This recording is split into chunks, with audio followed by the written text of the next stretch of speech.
Hola, yo soy Rubén y esto es El Parche de Odín, el podcast personal de un oftalmólogo en Suecia. Este es el episodio 89 y voy a hablar del personal, de la cantidad de trabajadores. Pero antes de entrar en el tema, tengo que pedir disculpas porque he estado 2 semanas sin publicar y no lo avisé con antelación en el podcast anterior y lo sabía, pero se me olvidó. En el último podcast, en el 88º, que hablaba sobre las votaciones en Suecia y que yo podía votar y tal, dije que al final no iba a votar porque no iba a estar aquí, porque iba a estar fuera. Pero luego después, al final del episodio, se me olvidó comentarlo explícitamente que iba a estar fuera porque iba a estar en otro país y durante un tiempo, eso, de más o menos 2 semanas, y que por tanto no iba a poder grabar durante 2 semanas, durante estos 2 últimos domingos, episodio. Luego después me acordé y lo publiqué en las redes sociales, pero no lo dije en el episodio. Pero ya estamos otra vez aquí de vuelta. Y de hecho voy a utilizar el viaje que he hecho para el episodio de hoy. No voy a explicar mi viaje, sino que ha habido un tema que me ha salido durante este viaje, que he estado en el extranjero y quería traerlo para aquí. Y se trata de hablar del personal, de la cantidad de trabajadores que puede tener una empresa, una actividad, un trabajo en concreto y las diferencias que puede haber en diferentes países y por qué. Bueno, es una tendencia general, global, que se van reduciendo el número de trabajadores para hacer el mismo trabajo. Esto es generalizar mucho, varía muchísimo, hay trabajos y actividades concretas que esto no ocurre para nada, incluso actividades donde aumenta el número de trabajadores, pero sobre todo porque aumenta el trabajo que hay que hacer, pero claro, eso no cuenta. Aquí estamos hablando que para el mismo trabajo es general que cada vez se van utilizando menos trabajadores. ¿Por qué?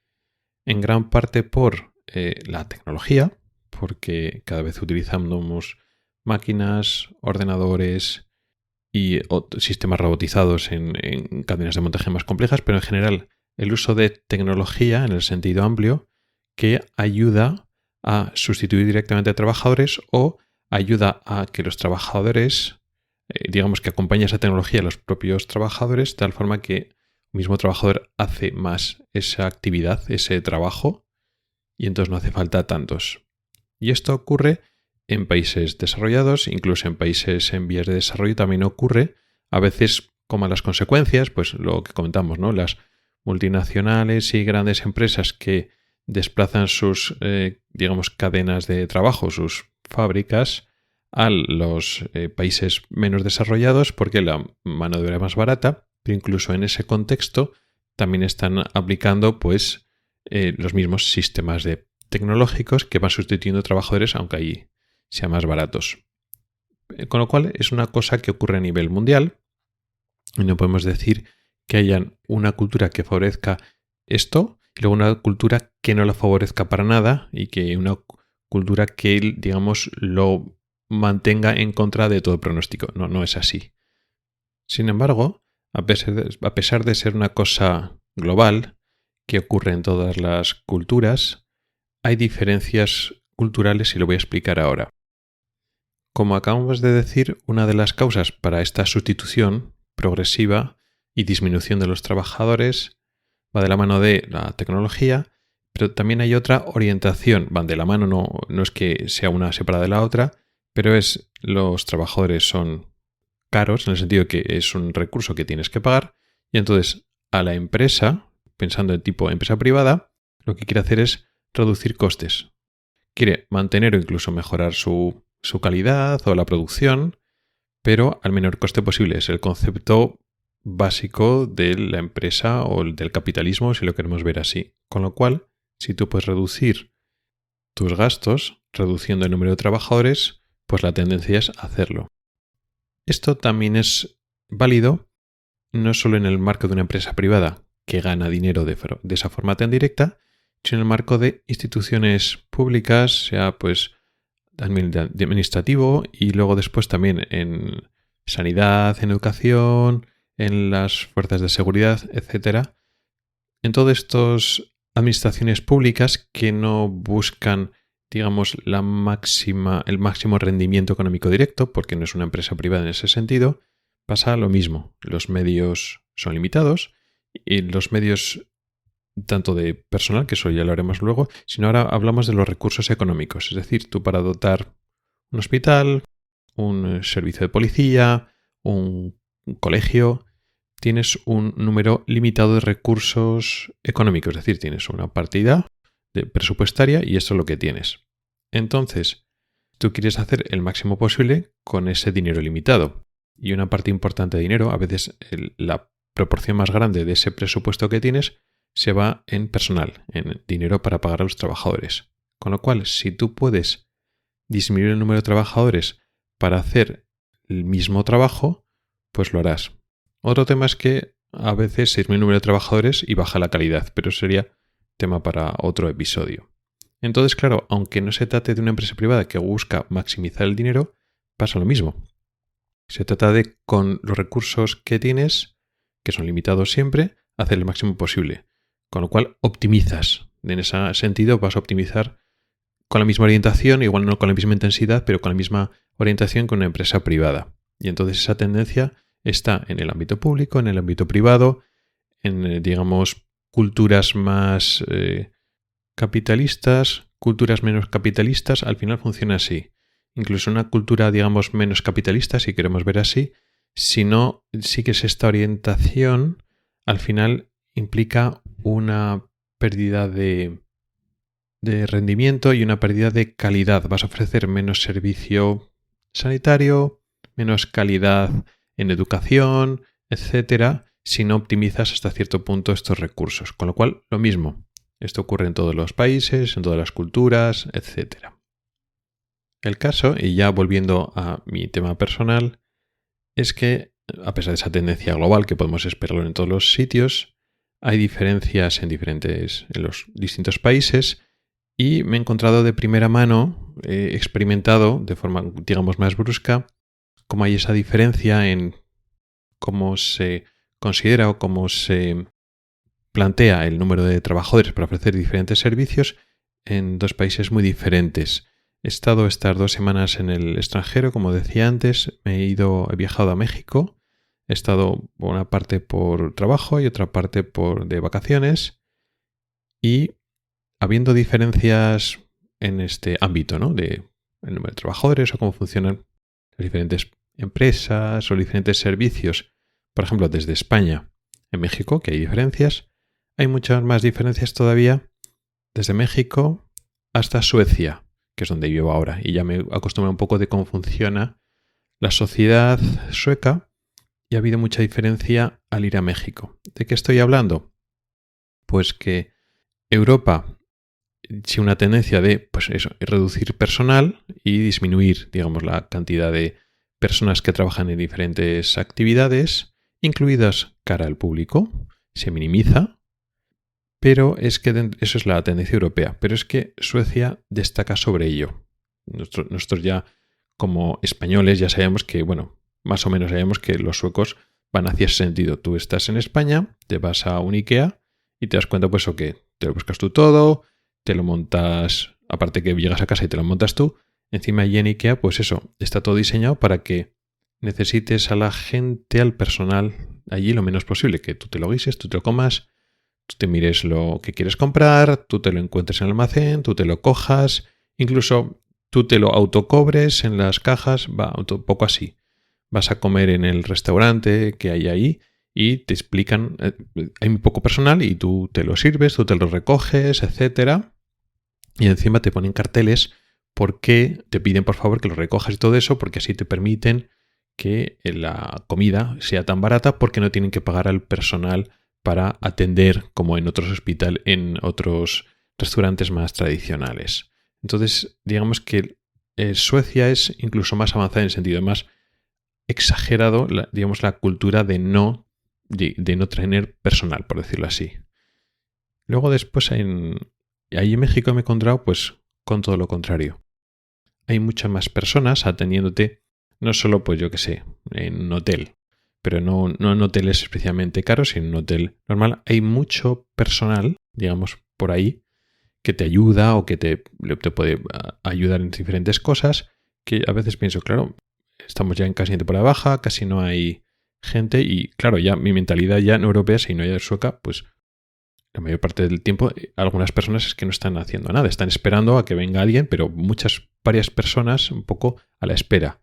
O yo qué sé, cuando estábamos viajando en coche, pues había un tramo en la autovía que estaba en obras y había varias personas solo en el tramo de obras que tenías que ir más despacio, pues agitando una bandera para cuando venía el coche y había pues 2 personas agitando la bandera para que te dieras cuenta.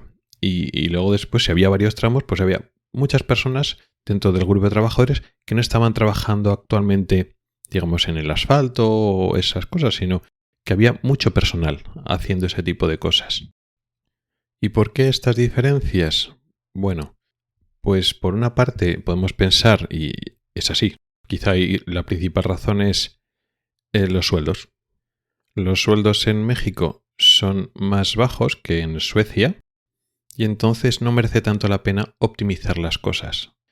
Pensar en un sistema, cambiar los sistemas para que no sean necesarios los seres humanos, no sale tan a cuenta y sale más a cuenta seguir con los sistemas más tradicionales antiguos y pagar a gente para que haga labores que igual no haría falta. Ya no solo que podrían estar automatizadas, sino que muchas veces se trata de cara al público, de ayudar o señalar o atender en el público cosas en vez de cambiar en los sistemas para que, digamos, los clientes o las personas que son atendidas en un sitio por personas no necesiten otras personas para ser atendidas, sino que ellos mismos se puedan apañar.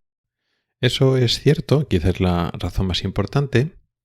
También hay otras razones como lo que es el individualismo, que siempre hemos hablado de los suecos, del individualismo sueco, y sin embargo, en otras culturas que son más diferentes, pues no va tan así.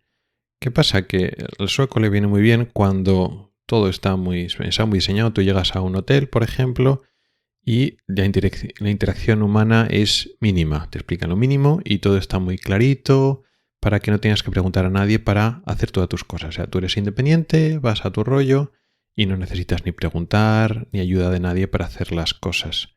Y a los suecos les parece muy bien. Entonces buscan eso y esperan que todo se configure para que uno sea autosuficiente y no esté dependiendo de otras personas. En otras culturas no es así, pero es que además no es algo deseable. Y eso también puede llegar a ser un punto límite. Es decir, tú como empresa, tanto en México como en Suecia, te puede interesar minimizar el personal.